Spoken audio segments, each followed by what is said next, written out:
VR mech shooters have been my obsession this month, and Iron Rebellion captures that perfect balance of multiplayer shooter, team combat, and a mix of arcade sim controls. It's pretty easy to pick up, and honestly, you should. The game is really well balanced, but with so many unlocks including 6 mechs, 15 plus maps, 13 weapon types, and 16 augments, it can be difficult to start the game, feel competitive, or not get overwhelmed with the sheer amount of combinations that you don't know as a beginner. To help you on your journey, I'm going to give you a few quick tips on easy to miss things that are vital to your success in the cockpit. You can save up to 7 loadouts in the game, so I'm going to provide you with a 7 loadout template that you can work off of. I'll go over a high level of each mech and its use cases, as well as break down the 4 modes available. The Iron Rebellion community helped me out a lot with this video, so a huge shout out to them, and also a special shout out to Cosmic Drifter, who did a lot of the extensive write-ups that I was able to learn off of. Outside of moving around and shooting, there are 3 sections of the cockpit that can be easy to get a little confused about at the beginning. The first being in-game chat. Strategy is really everything in this game, so comms are important. In the top right of your cockpit, you can see what frequency you are on, either world or team, and you can toggle frequency by hitting the AV button. You can mute everyone by hitting the speaker button, and you can toggle your own mic off by hitting the mic button. It defaults to muting you at the beginning of every game, so be sure to reach up and turn it on. If you are wondering what chat people are in, you can see this displayed next to your teammate's name tag. Healing is also a bit complex. This is in the top left portion of your cockpit. In order to heal yourself, you have to pick up health canisters around the map. Once you have 1 or more, you select the sectors you want to heal. Always heal the ones with the lowest number, and if you have multiple canisters or if you are in certain mechs, you can heal multiple sectors at once. If you don't know if you can heal multiple sectors, just click around until selecting one sector deselects another, and then hit the safe mode in the bottom right. Your health lever will pop out and you'll need to grab it and push it down. If you are healing multiple sectors, you will have to do this multiple times. It's easiest if you just swat at it instead of using your grip buttons. Underneath your audio interface is your specials interface. Each mech has its own set of specials, which are typically able to be used after picking up ammo drops from around the map. There are 2 ways that you can deploy these, depending on the type of special. For example, if you are deploying an airstrike, you will push the corresponding lever, point your reticle somewhere, and then hit your A button to target an area. On the other hand, if you are deploying your cloak, you hit the lever and then you have to slap the cartridge directly to your right. The game allows you to save up to 7 presets for mech loadouts, so I'm going to give you a good 7 presets to be able to save and experiment with.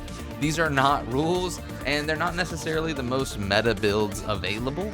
They're there for you to experiment with and kind of figure out what you like. Additionally, you don't have everything at the beginning of your playtime anyway, so I've tried to scale these in a way that unlocks with all of the systems, but especially around augments, if something is not available to you yet, but you want to go ahead and put it in, just replace a weapon type or replace an augment with another one, and then once you unlock it, come back to fill it in.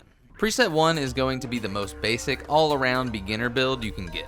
Use a breaker medium mech with Spitfires on both the left and right arms with extended mag, ammo expansion, and nano lace armor. Very seriously, Spitfire is one of the best weapons in the game. You aren't getting beat because you don't have all the weapons unlocked. You're getting beat because some people are better than you. Use your airstrike ability and scope well with this build. Preset 2 is a heavy intermediate build that is able to play short, mid, and long range, but doesn't do any of them particularly well. A Guardian heavy mech with Quartz heavy on the left arm and LR Foss beam on the right. Your augments are going to be 2x hit motor, fixer drone update, and overdrive. You might not have the last 2 yet. If that's the case, buff your defense and movement as much as you can with the augments you have available. Use this to hold points and tank shots with teammates around. Preset 3 is another all-around beginner build, but instead of being deadly on approach, you are looking to move quickly and take points, and hit from mid to long range. A breaker medium mech with LR Foss beams on both arms. Use an extended mag, engine cooling, and overdrive. If you use your breaker ability, you'll be the fastest mech in the game for about 12 seconds. Preset 4 is where we begin to mix things up with an intermediate to difficult build that focuses on doing hit and runs. You'll use an infiltrator light mech with breaker on the left arm and stag on the right. Your augs will be extended mag, auto loader, and extra mass. There is a player, Lady Draka, apologies if I don't know how to pronounce it correctly, who runs this build incredibly well. They are where I got this combo from. Preset 5 takes us back to a beginner heavy build with a mid to long range approach that uses advanced augs. A Reinforcer Heavy mech with Spitfire on both arms. The augments will be 2x hit motor, fixer drone update, and gravity lift. This is the first heavy mech that will really get you moving and grooving. Preset 6 really centers around being able to take points quickly and dominantly. Using an E-Pulse medium mech, you'll be equipped with 2 heavy-hitting weapons in the Intimidation and Quartz Heavy. The augments are Extended Mag, Overdrive, and Nano Lace Armor. You will want to get into points with enemies, deploy your EMP, and then drop kick them back to base with your doubled up heavy hitters. Finally, Preset 7 is a very fun but difficult build. You will play a Recon light mech with smoke on the left and a howitzer on the right. Using Extended Mag, Aim Stabilizer, and 2x Optics for sniping, this is, of course, a sniping build that supports the teammates taking points. Use your smoke to shield them, sniper to hurt opponents as they spawn in on bigger maps, and your scanner ability to easily identify threats to your team. There are 6 different mechs available. 2 are light mechs, meaning they are smaller, move faster, and take less damage to kill. 2 are going to be heavy mechs, meaning they are bigger, move slower, and take more damage to kill. And then you have 2 medium mechs that cut the difference between the others. On top of those differences, each one has its own unique abilities. With the Breaker mech, you have 2 abilities, Breaker and Airstrike. People tend to focus on using either one ability or the other with their builds. Breaker gives you a tremendous boost in speed and movement, so often people will stack this mech with movement augs to get more out of that ability. Airstrike is an incredibly useful tool for pushing a point or area filled with the enemies, and as such, people will focus these builds on mid-range shooting to take advantage of the chaos. The E-Pulse medium mech has just the EMP ability that shuts down mechs in the surrounding area until their pilots can reboot. This means it thrives in close combat where it can take advantage of those slowed mechs. There is a general consensus that, on average, people tend to use medium mechs because they aren't as heavily countered by another mech class in certain situations. The Recon Light Mech is a great support teammate because they can auto-tag mechs with their scanner ability, while the Infiltrator Light Mech is a great soloing teammate that can use their cloak ability to hide from the enemy. Both can outpace heavy mechs and slower medium mechs when they don't have teammates focused around them. If you are light mechs in those situations, you want to circle these slower mechs as quickly as possible to avoid being caught by their weapons. Light mechs are limited to just one actual weapon on their right arm. The left arm is exclusively for using the smoke grenade or the bulkhead, which allows them to protect themselves on the left side. For light and medium mechs, it is very popular to use weapon enhancement augs like Extended Mag or Auto Loader to buff their damage output and sustainability. On the flip side, heavy mechs tend to use augs that really focus on improving movement and rotation so that they don't get the runaround by the small guys as frequently. The Guardian Heavy has a shield ability that allows you to better control an existing point or scout for enemies in a moderately safe environment. The Reinforcer Heavy is unique in that it doesn't need mass to deploy abilities. You are able to deploy a new mass or health to support your team after 20 seconds, or if you wait 40 seconds, you can deploy a turret.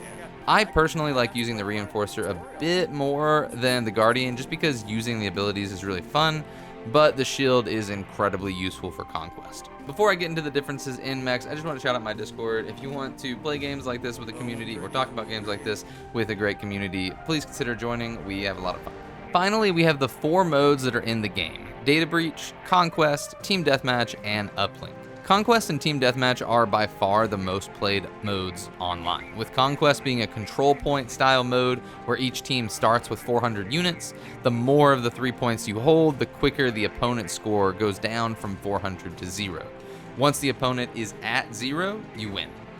While you can definitely use all mech types here, using a slow heavy might be difficult just due to needing to be at the points quickly. Team Deathmatch is Team Deathmatch. First one to 20 kills wins. I would be careful when choosing a light mech here just because you are easier to kill and potentially less work for the other team to get a point if you don't play on point. Uplink and Data Breach are lesser played modes, but I personally really like Uplink. However, it has a really strange mechanic not shown anywhere else, so I'll explain it here. In this mode, there are 3 points. One team is always attacking and one team is defending.